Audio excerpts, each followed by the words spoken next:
Les plus anciens instruments de musique retrouvés sont des flûtes âgées de 40 000 ans. Évoquant les quenas des Sud-Américains, elles sont si sophistiquées qu'elles révèlent une maîtrise technique antérieure. Mais le plus ancien est tout simplement la voix humaine. Tout corps sonore mis en œuvre par un compositeur est un instrument de musique, confirmait Berlioz dans son traité d'instrumentation et d'orchestration. Quant aux représentations artistiques des instruments de musique, elles sont probablement aussi anciennes que les instruments eux-mêmes. Voyez cette fresque dont on ne sait si elle provient de Pompéi ou d'Herculanum. La vitalité des convives et joueurs de cornemuse de cette noce paysanne contraste avec la mélancolie du personnage à droite. Nombre d'experts pensent que nous avons là l'unique autoportrait de Bruegel. Vous avez sous les yeux la plus belle des 3 versions du joueur de luth, celle du musée de l'Ermitage à Saint-Pétersbourg. C'est pourtant celle de Badminton House qui passe aujourd'hui pour l'original.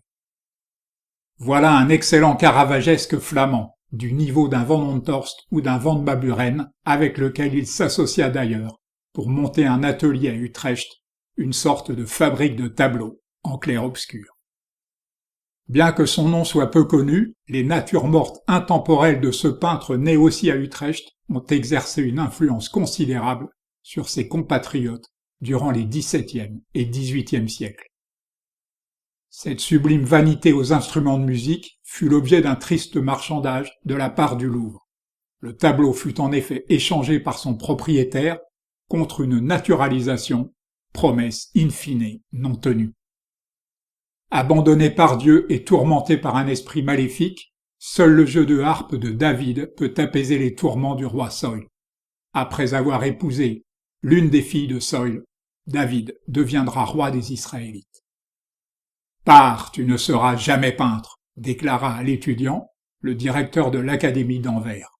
Durant 1 an, il peaufina sa technique avant de retourner voir le directeur qui lui offrit de rester, proposition qu'il déclina. Nous sommes ici chez l'épouse de Gauguin à Copenhague, alors que le peintre est en plein questionnement sur son avenir. Une lettre de pré-licenciement va lui permettre de prendre la bonne décision. Cet artiste polonais fut nommé dessinateur à l'Opéra d'État de Vienne. Ne me demandez pas quels étaient les attributs de ce poste singulier, mais il fut un tremplin pour son entrée à l'Académie des Beaux-Arts. Ce peintre et illustrateur américain n'a pas la notoriété qu'il mériterait.